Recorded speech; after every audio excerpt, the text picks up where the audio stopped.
स्नान कर लें। मंदिर और पूजा स्थल को साफ करके गंगाजल छिड़ककर एक चौकी पर भगवान विष्णु की मूर्ति स्थापित करें। व्रत रखने का संकल्प लें। भगवान विष्णु को प्रणाम करें। भगवान विष्णु की पूजा में फल, फूल, नारियल, सुपारी, लौंग, घी, पंचामृत का भोग और तुलसी दल के साथ चंदन जरूर रखें। पूजा करें, मंत्रों का जाप करें, व्रत की कथा पढ़े सुने, भगवान विष्णु की आरती करें और फिर दिन भर उपवास रखें और अगले दिन शुभ मुहूर्त में व्रत का पालन करें। द्वादशी तिथि के दिन जरूरतमंद लोगों को भोजन करा सकते हैं या अपनी सामर्थ्य के अनुसार दान दक्षिणा दे सकते हैं और फिर इसके बाद आप अपना व्रत खोल सकते हैं। अब सुनिए अजय एकादशी की व्रत कथा। पौराणिक कथाओं के अनुसार भगवान श्री राम के वंश में अयोध्या नगरी में एक सत्यवादी हरिश्चंद्र नाम के चक्रवर्ती राजा राज्य करते थे। वह अत्यंत वीर, प्रतापी और सत्यवादी थे। राजा अपनी सत्यनिष्ठा और ईमानदारी के लिए सभी जगह प्रसिद्ध थे। एक बार देवताओं ने सोचा कि क्यों न राजा हरिश्चंद्र की परीक्षा ली जाए। इसलिए उन्होंने परीक्षा लेने का एक उपाय सोचा, एक योजना बनाई और इस योजना के अनुसार ऋषि विश्वामित्र ने उनसे स्वप्न में राजपाट दान में मांगा।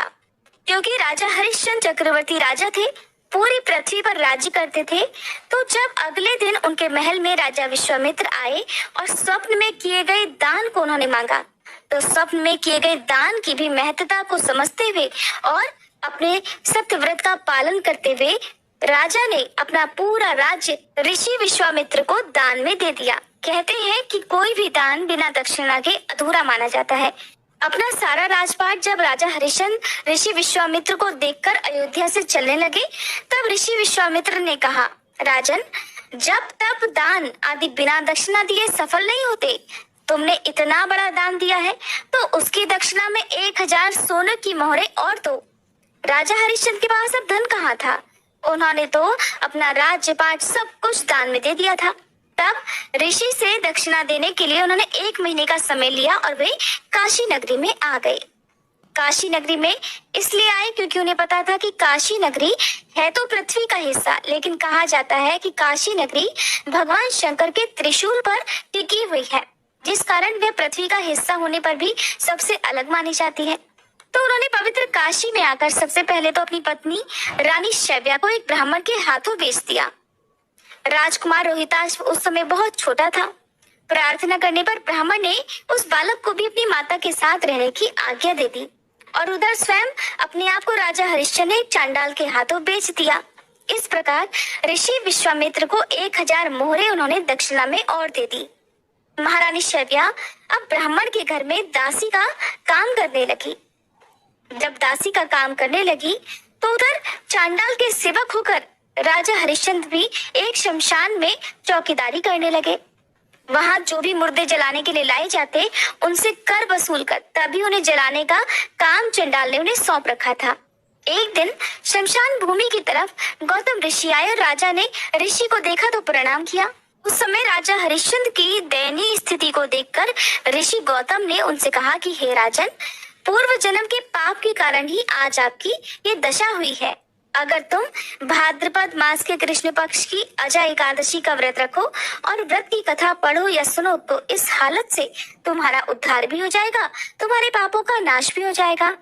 तब राजा ने ऋषि की बात मानकर आने वाली अजय एकादशी का व्रत रखा। एक दिन राजकुमार रोहिताश्व ब्राह्मण की पूजा के लिए फूल चुन रहा था कि उसे अचानक बगीचे में एक जहरीले सांप ने डस लिया। सांप का विष तुरंत ही उस बालक के शरीर में फैल गया और देखते ही देखते रोहिताश्व मरकर भूमि पर गिर पड़ा।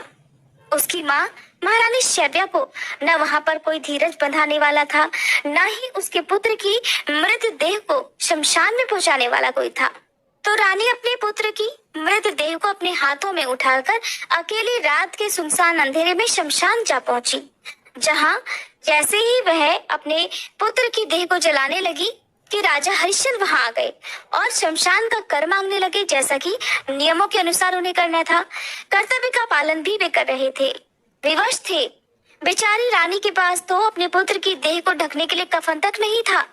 रात के अंधेरे में रानी ने राजा के स्वर को पहचान लिया और गिड़गिड़ा कर कहने लगी, राजन, आपका ही पुत्र है जो इस समय मरा हुआ मेरे हाथों में है। मेरे पास कर देने के लिए कुछ भी नहीं है और आप मुझसे कर वसूल रहे हैं। राजा हरिश्चंद्र को दुख तो बहुत हुआ, किंतु क्या करते, उन्हें अपने कर्तव्य का पालन जो करना था। उन्होंने चांडाल को वचन जो दे रखा था, जिसे अपनी आखिरी सांस तक उन्हें निभाना था। पत्नी की हालत और पुत्र को इस हाल में देखकर राजा हरिश्चंद्र को दुख तो बहुत हुआ, फिर भी उन्होंने किसी प्रकार अपनी रानी से कहा, हे रानी, मैं यहाँ चांडाल का सेवक हूँ और मेरे स्वामी ने मुझसे कह रखा है कि बिना कर दिए कोई भी यहाँ मुर्दा ना जलाए, और मैं इस समय अपने धर्म का पालन कर रहा हूँ। मैं अपने धर्म को नहीं छोड़ सकता। तुम मुझे कुछ न कुछ देकर ही अपने पुत्र की देह जला सकती हो। सुनते ही रानी फूट फूट कर रोने लगी और बोली, महाराज, मेरे पास एकमात्र यही साड़ी है जिसे मैं पहने हुए हूँ, आप इसी में से आधा ले लीजिए। कहते ही रानी शैव्या जैसे ही अपनी साड़ी का कोना फाड़ने चली, तभी दिव्य प्रकाश के साथ ही वहां पर श्री हरि, देवराज इंद्र, धर्मराज आदि देवता और महर्षि विश्वामित्र प्रकट हो गए। महर्षि विश्वामित्र ने बताया कि कुमार रोहित मरा नहीं, बल्कि ये सब तो ऋषि ने योग माया से दिखलाया था। राजा हरिश्चंद्र को खरीदने वाले चांडाल के रूप में और कोई नहीं बल्कि साक्षात धर्मराज थे। सत्य साक्षात नारायण का स्वरूप है। और इस प्रकार अजा एकादशी व्रत के प्रभाव से हे राजन, तुम्हारे सभी पाप नष्ट हो गए हैं। तुम्हारा एकादशी का ये व्रत सफल हुआ। अब तुम सुख पूर्वक अपना राज्य भोगो और अंत में तुम्हें स्वर्गलोक की प्राप्ति होगी। ऐसा कहकर भगवान श्री हरि और अन्य देवता और ऋषि वहां से अंतर्ध्यान हो गए। ये थी एकादशी व्रत की कथा। जो भी भक्त सच्चे मन से आज के दिन इस व्रत कथा को पढ़ता है अथवा दूसरों को सुनता है, सुनाता है, भगवान श्री हरि की कृपा से उनके सभी पाप नष्ट हो जाते हैं और अंत में मोक्ष की प्राप्ति होती है।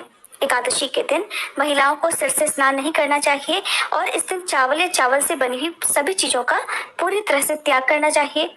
एकादशी के दिन तुलसी पत्र नहीं तोड़े जाते हैं। इस दिन मान्यता है कि तुलसी जी भी निर्जल निराहा रहकर व्रत रखती हैं, तो तुलसी जी में जल भी अर्पित नहीं किया जाता है। तो आप तुलसी जी में जल द्वादशी तिथि के दिन और एक दिन पहले जरूर अर्पित करें। और भगवान विष्णु के भोग में तुलसी पत्र जरूर होने चाहिए। तो दशमी तिथि को ही आप सूर्यास्त होने से पहले पहले तुलसी पत्र जरूर तोड़ कर रख लें। एकादशी के दिन जिस घर में माँ लक्ष्मी जी की भी पूजा होती है, उस घर में सदा सुख समृद्धि का वास बना रहता है। अपनी सामर्थ्य के अनुसार एकादशी के दिन और द्वादशी तिथि के दिन आपको कुछ न कुछ दान देना चाहिए। ये थी आज की वीडियो। उम्मीद है जानकारी आपको पसंद आई होगी। वीडियो अच्छी लगी हो तो लाइक करना मत भूलिएगा।